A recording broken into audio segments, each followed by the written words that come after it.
Assalamualaikum warahmatullahi wabarakatuh.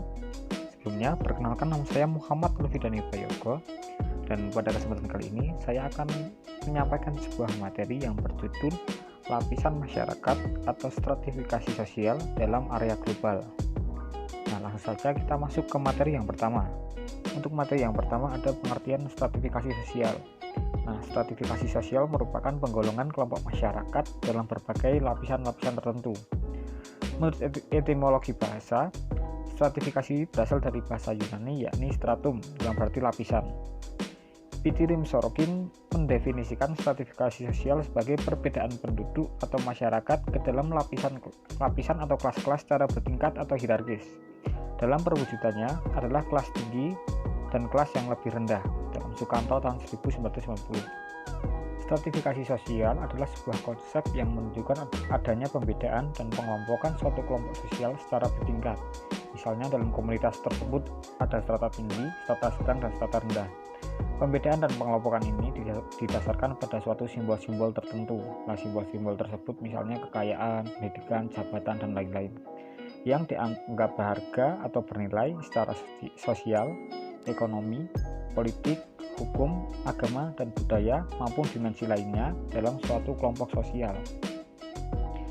Selanjutnya ada sifat stratifikasi sosial. Nah, bagaimanakah stratifikasi dalam masyarakat bisa terjadi? Stratifikasi pada masyarakat modern terbentuk karena adanya pembagian kerja atau peran secara rinci. Nah, pastinya kita tahu tidak semua individu terlahir dari keluarga kaya dengan status sosial tinggi. Namun juga ada yang terlahir dari keluarga sederhana atau bahkan kurang mampu. Oleh karena itu, stratifikasi sosial memiliki dua sifat, yaitu yang pertama, sifat alamiah. Alasan utama terbentuknya lapisan masyarakat secara alamiah adalah seperti keturunan, senioritas, dan pemimpin masyarakat adat. Nah, yang kedua ada sifat disengaja. Adapun alasan utama stratifikasi sosial yang disengaja adalah berkaitan dengan pembagian kekuasaan dan wewenang resmi dalam organisasi formal, seperti contoh pada pemerintahan, perusahaan, partai politik, dan lain-lain. Selanjutnya ada fungsi stratifikasi sosial. Dalam masyarakat modern yang terus berevolusi, sistem stratifikasi sosial sangat diperlukan. Hal tersebut dikarenakan dalam masyarakat yang semakin kompleks, maka pembagian kerja juga semakin beragam. Dipandang melalui pendekatan fungsional, stratifikasi sosial berfungsi mendorong sistem pembagian kerja yang efektif di mana individu terbagi ke dalam spesialisasi-spesialisasi tertentu dalam suatu sistem masyarakat. Nah, stratifikasi memungkinkan pekerjaan yang dikerjakan individu menjadi lebih efektif dan mungkin memakan waktu yang relatif singkat. Nah, selanjutnya ada bentuk stratifikasi sosial. Nah, faktor utama yang menentukan strata sosial seseorang adalah kekayaan, kekuasaan, pekerjaan, dan pendidikan. Nah, berkaitan dengan faktor-faktor tersebut, stratifikasi sosial dapat dikategorikan dalam tiga kelompok, yaitu yang pertama, stratifikasi ekonomi. Nah, stratifikasi yang terjadi berdasarkan faktor ekonomi merupakan faktor utama yang mendasarkan terbentuknya kelas sosial. Secara spesifik, kemunculan kelas sosial ada pada era evolusi industri dan kapitalisme, di mana masyarakat terbagi menjadi dua kelas. Yang pertama ada kelas pekerja atau kelas bawah, dan kelas pemilik modal atau alat produksi sebagai kelas atas. Nah, seiring berkembangnya masyarakat, tingkat penghasilan seseorang serta jabatan dalam pekerjaan turut menjadi faktor ekonomi yang mempengaruhi kedudukan individu dalam masyarakat. Individu dengan jenis pekerjaan yang membutuhkan pendidikan, keahlian, dan keterampilan tinggi cenderung berada pada kelas sosial atas, begitupun sebaliknya.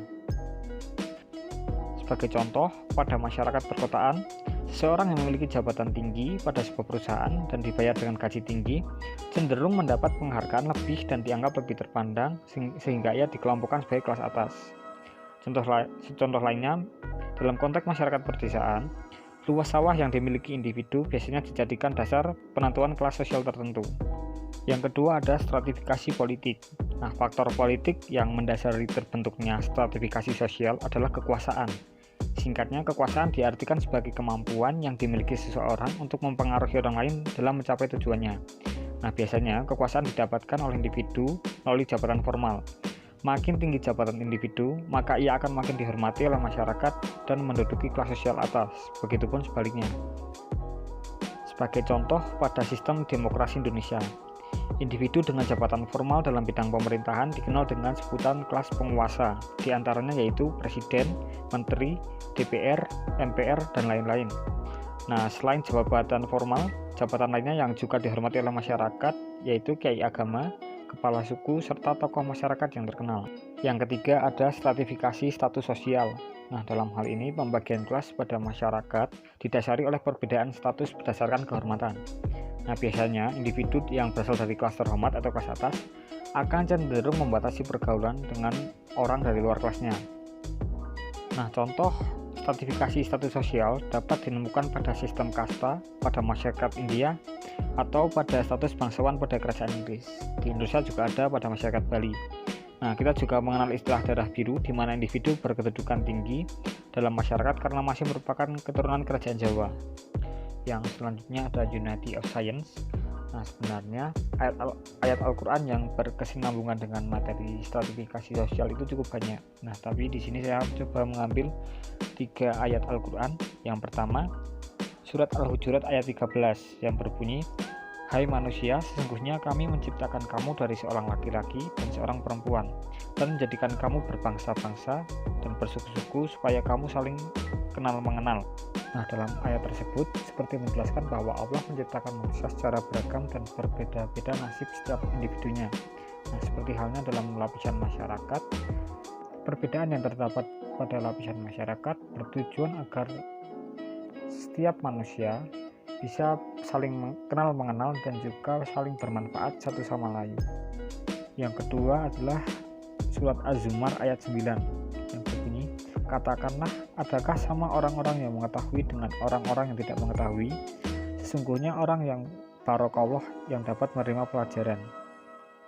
Kemudian ayat yang ketiga yaitu surat Al-Muwajjadilah ayat 11 yang berbunyi, "Niscaya Allah akan meninggikan orang-orang yang beriman di antaramu dan orang-orang yang diberi ilmu pengetahuan beberapa derajat." Nah, dari ayat tersebut dapat kita ketahui bahwa orang yang berilmu memiliki derajat yang lebih tinggi daripada yang tidak. Nah, dalam kehidupan sehari-hari, seperti contoh orang yang berpendidikan, hidupnya akan cenderung lebih baik daripada orang yang tidak berpendidikan. Cukup sekian materi yang dapat saya sampaikan. Mohon maaf bila ada kesalahan dalam pengucapan, ada tutur kata yang kurang berkenan. Wallahul muwaffiq ila aqwamit thoriq. Wassalamualaikum warahmatullahi wabarakatuh.